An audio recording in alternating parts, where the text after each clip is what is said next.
The crystalline chamber stretched beyond the limits of human comprehension, its walls pulsing with veins of pure energy that carried the collective consciousness of 1,000 civilizations. At its center, Ambassador David Kane stood alone on a platform of condensed starlight, his hands bound by chains of pure force that hummed with the power of dying suns. Above him, the Council of Galactic Unity loomed like living mountains. The Chief Arbiter, a being of crystallized time and space itself, spoke with a voice that resonated through dimensions. Each word carried the weight of 10,000 years of galactic law, species designation human, planet of origin, Sol 3. You stand accused of crimes against the fundamental laws of civilization itself. The Arbiter's form shifted, revealing glimpses of swirling galaxies within its translucent body. The militarization of offspring for purposes of warfare. A wave of revulsion swept through the assembled representatives. The insectoid hive queen of Zephyria clicked her mandibles in disgust. The plasma beings of the Andromeda Collective flickered with angry light. Even the ancient stone speakers of Rigel, who had witnessed the birth and death of stars, recoiled at the accusation. David kept his breathing steady, though sweat beaded on his forehead despite the chamber's perfect temperature control. He had been Earth's top diplomat for 20 years, but nothing had prepared him for this moment. The fate of humanity rested on his next words. "Your Eminence," David said, his voice carrying clearly across the vast space. "I believe there has been a fundamental misunderstanding of what you observed." The Arbiter's light intensified, casting shadows that moved independently of any visible source. "Misunderstanding? Our deep space observation posts have monitored your world for precisely 47 of your solar cycles. We have documented massive fortress complexes on every continent, housing billions of your young. We have witnessed systematic combat training programs you call physical education, and competitive warfare exercises labeled as sports. Most damning of all, we have recorded coordinated assault formations conducted by juveniles, barely capable of walking, which your species terms playground activities." A holographic display materialized in the center of the chamber, showing aerial views of Earth. David watched in growing horror as the images revealed what the aliens had interpreted. Schools that looked like military compounds from above, playgrounds that resembled training grounds, and children engaged in what could only appear to be tactical exercises to observers who had never seen a game of tag.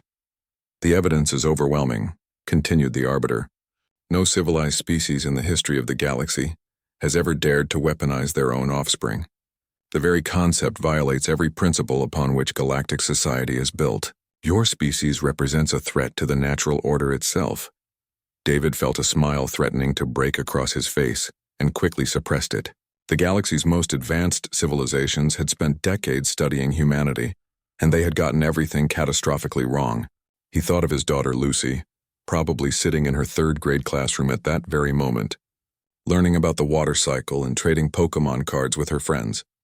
"Your Eminence," David said carefully, measuring each word, "those installations you call fortresses are learning facilities. What you interpret as combat training is education and play. The children you believe to be soldiers are simply children, learning and growing as nature intended." A sound like thunder splitting the void erupted from the Arbiter. "Silence! Do you take this council for fools? We have observed the hierarchical command structures, the systematic grouping by age and capability, the daily indoctrination sessions you term classes. We have witnessed your young engaging in coordinated physical conditioning and competitive ranking systems that can only serve military purposes."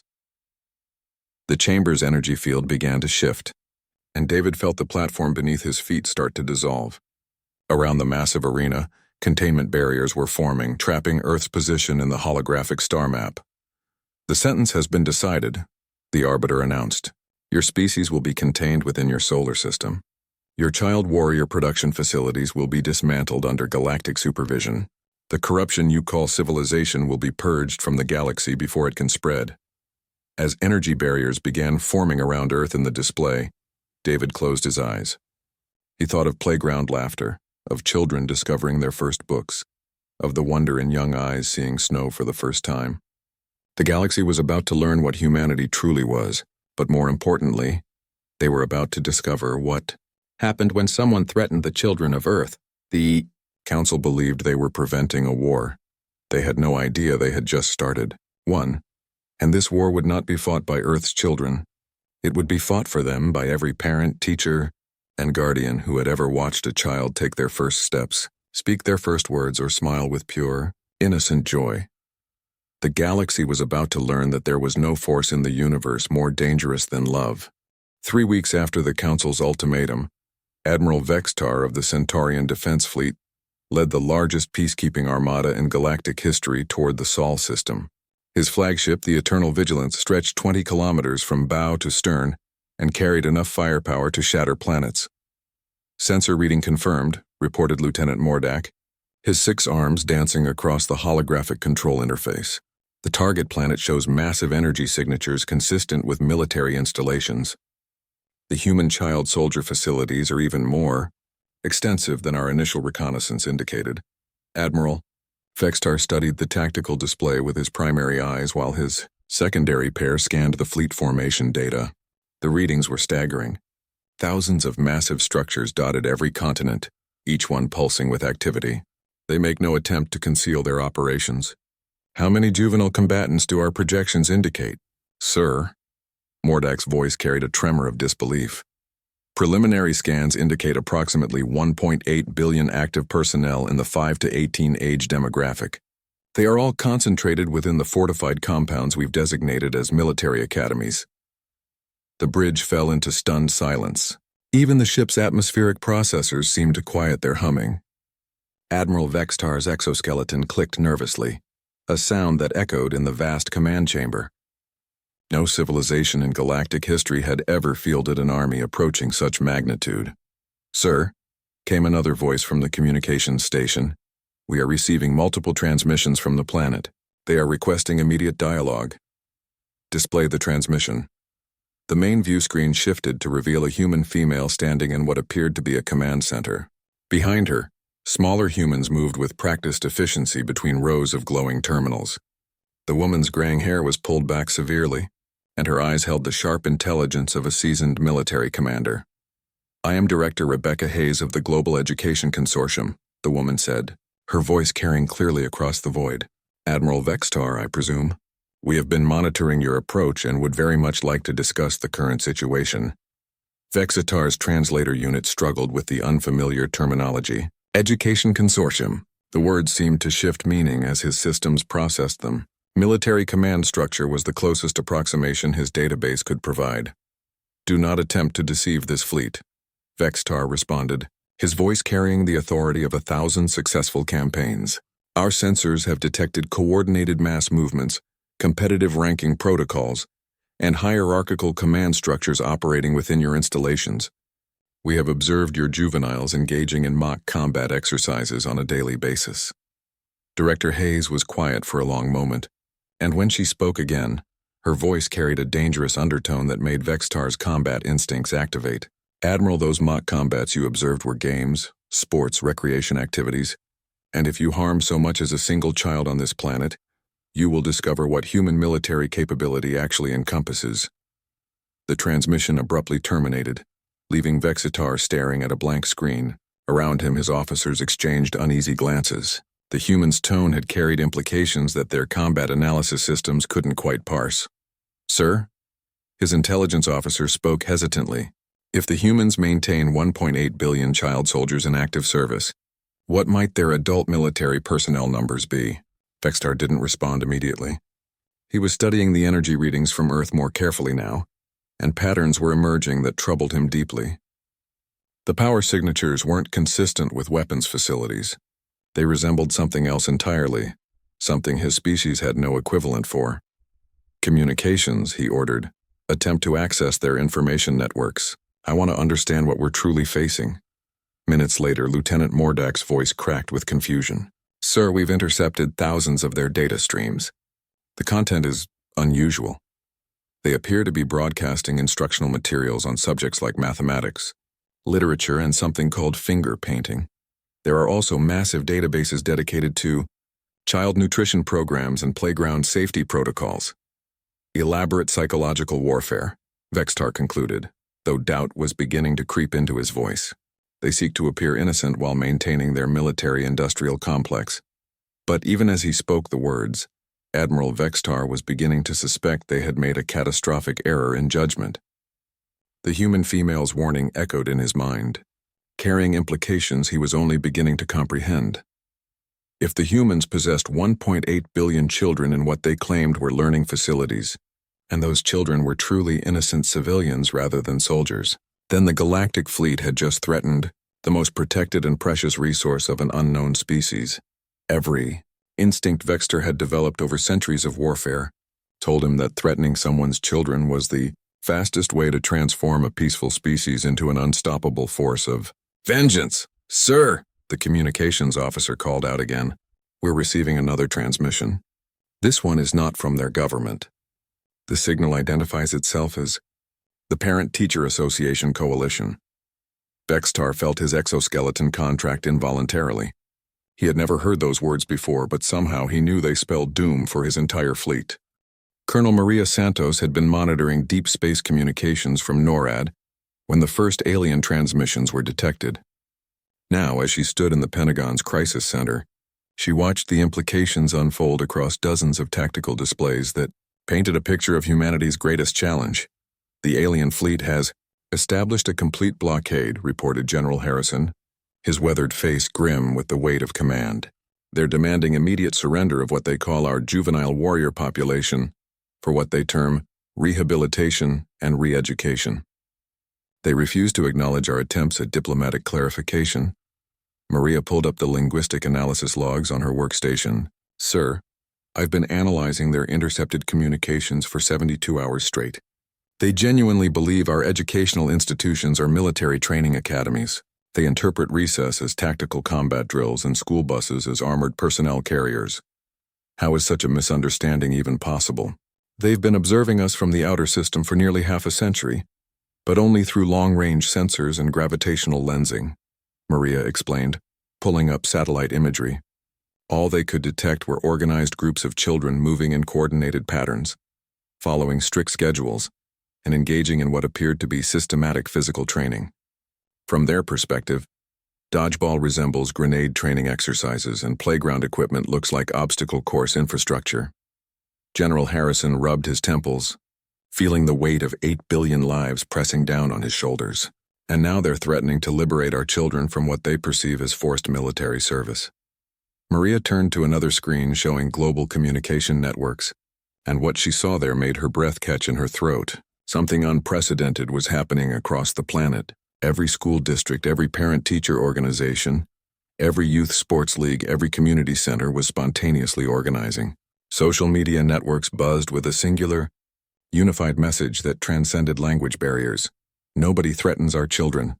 "Sir," she said quietly, "I don't think they understand what they've done." On the main display, satellite feeds revealed something that had never occurred in recorded human history: complete global unity. In Tokyo, parents were forming volunteer defense networks while children were safely evacuated to underground shelters. In São Paulo, teenagers were organizing communication relays to coordinate with their counterparts worldwide. In rural Montana, farming communities were establishing supply lines and turning agricultural equipment into potential weapons of defense. Every adult human on the planet had become a potential combatant, and every child had become something worth dying to protect. "General," came a voice from the communications station, "we're receiving a transmission directly from the alien flagship. It's not addressed to our government. The recipient is listed as the Global Parent-Teacher Association Alliance." The screen filled with the image of what could only be described as humanity's collective maternal instinct given form.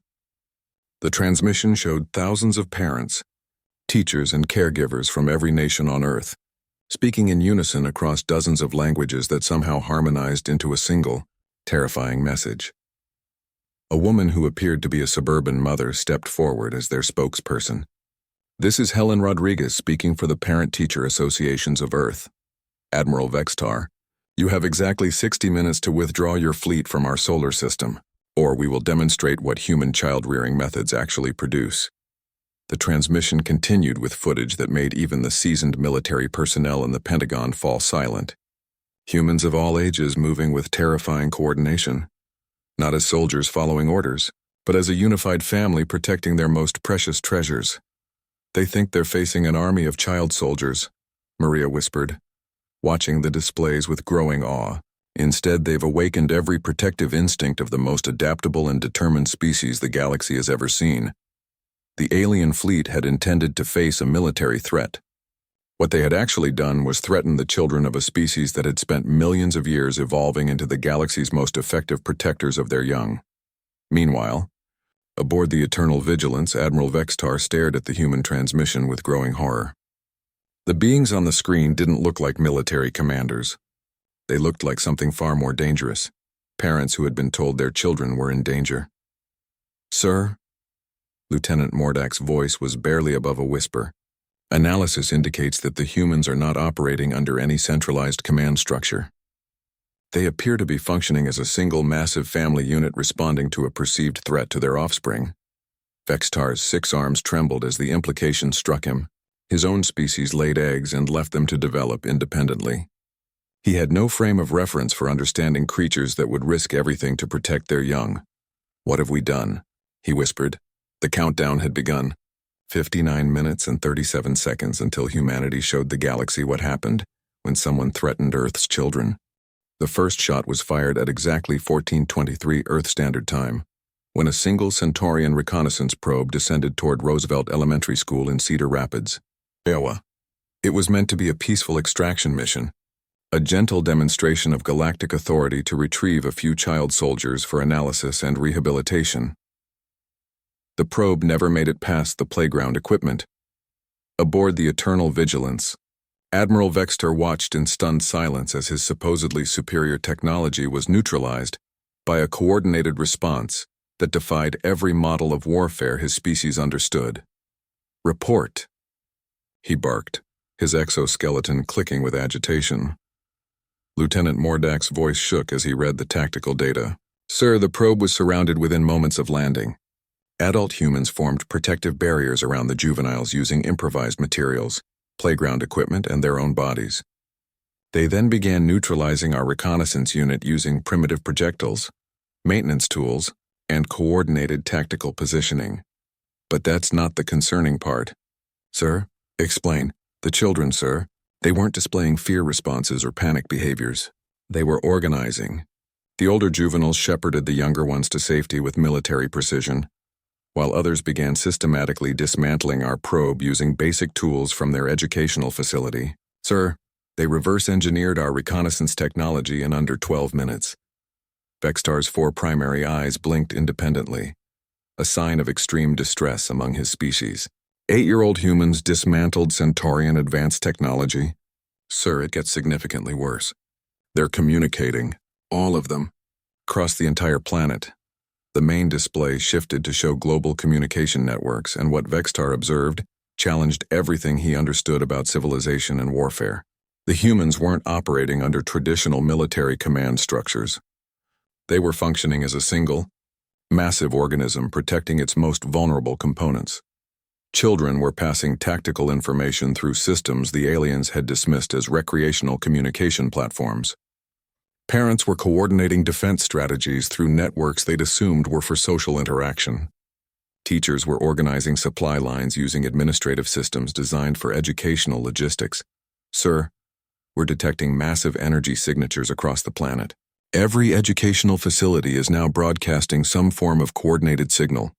The signal resolved into audio, and Vextar's universal translator worked frantically to process what it was detecting.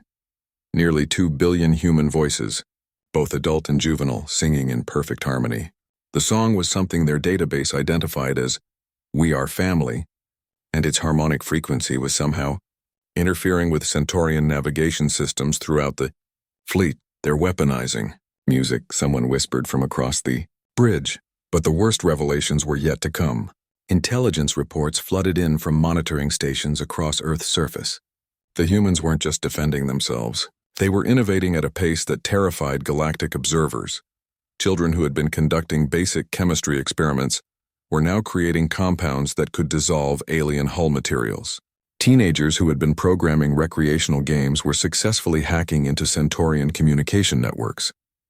Elementary students who had been building with construction blocks were designing trap systems that confounded military engineers with centuries of advanced training. And through it all, not a single human child showed fear. They displayed the same focused determination their species brought to science fairs, spelling competitions, and playground games. "Admiral," the communications officer called out urgently, "we're receiving another transmission from the planet. This time, the transmission originated from what appeared to be a classroom. A human child who couldn't have been more than 10 Earth years old stood before the camera, surrounded by others her age.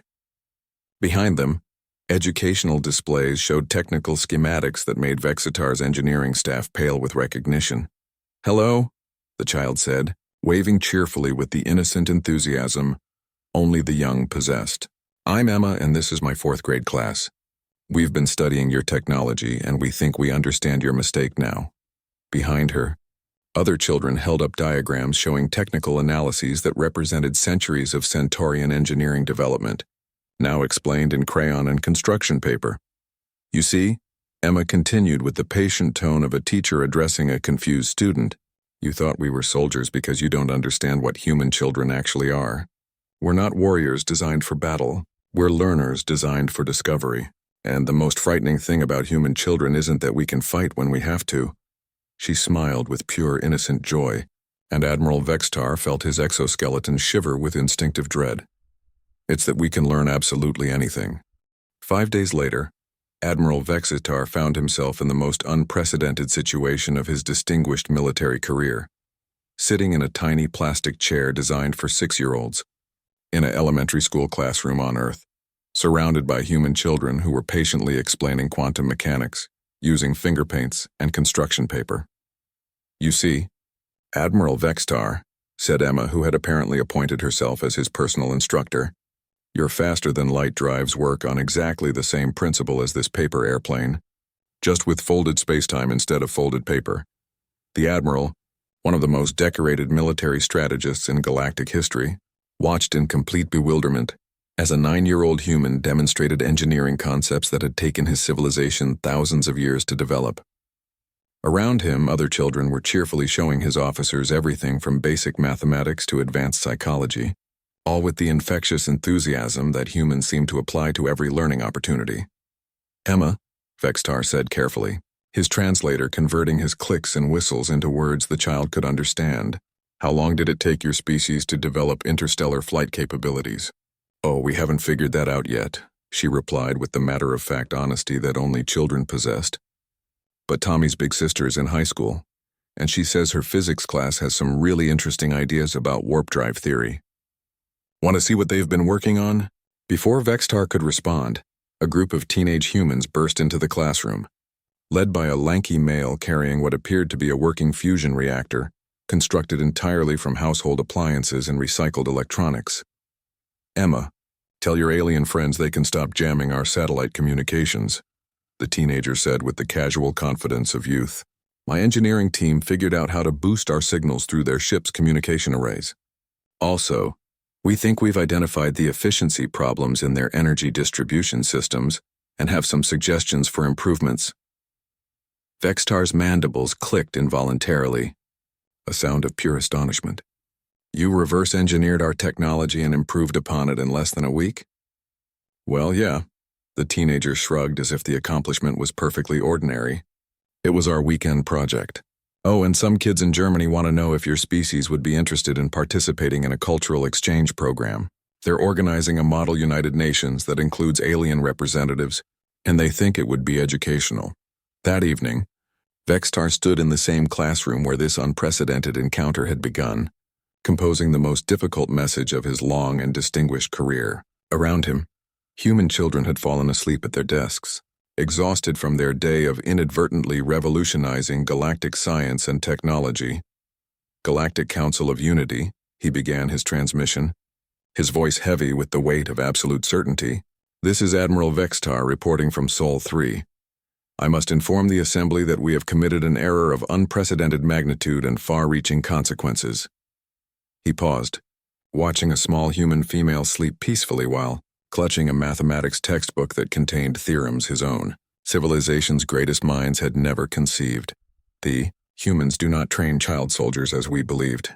They do something far more extraordinary and infinitely more dangerous to our understanding of the universe. They train child scientists, child engineers, child artists, child diplomats, and child philosophers. They take the unlimited curiosity and fearless creativity of their young and nurture it into a force capable of solving any problem, overcoming any obstacle, and learning from any challenge. Another pause as he considered the full implications of what he had witnessed. Council members, we did not threaten Earth's military forces. We threatened Earth's children, and in doing so we discovered that there is no force in the known galaxy more terrifying than a species that transforms learning into play and education, into an act of unconditional love. The transmission continued as Vextar struggled to find words adequate to describe what he had experienced. I hereby recommend the immediate cessation of all hostile actions against the Sol system, the complete withdrawal of all military forces, and the formal invitation for Earth to join the Galactic Council not as a conquered species, but as our teachers and guides. Because our greatest error was not declaring war on Earth's children. Our greatest error was failing to realize that Earth's children are not weapons of destruction. They are instruments of evolution itself, capable of advancing our understanding of the universe by centuries in the span of a single afternoon. As Vextar concluded his transmission, he looked around the quiet classroom one final time. Tomorrow, these same children would wake up and spend another day learning something new, building something incredible, or solving a problem that had seemed impossible to older, more conventional minds, and the galaxy would never be the same. In the end, humanity's greatest victory wasn't achieved through superior firepower or advanced military technology. It was won by doing exactly what humans had always done, taking care of their children and teaching them to reach for the stars with wonder, curiosity, and boundless imagination. The war was over before it truly began, ended not by soldiers wielding weapons, but by students wielding the most powerful forces in the universe: curiosity, creativity, and an endless capacity to learn, grow, and transform the world around them. Admiral Vextar smiled, a difficult expression for his species, as he watched the sleeping children. Tomorrow he would begin learning alongside them, and perhaps if he was very fortunate, he might discover what it truly meant to see the universe through the eyes of a child. The galaxy's greatest lesson had begun.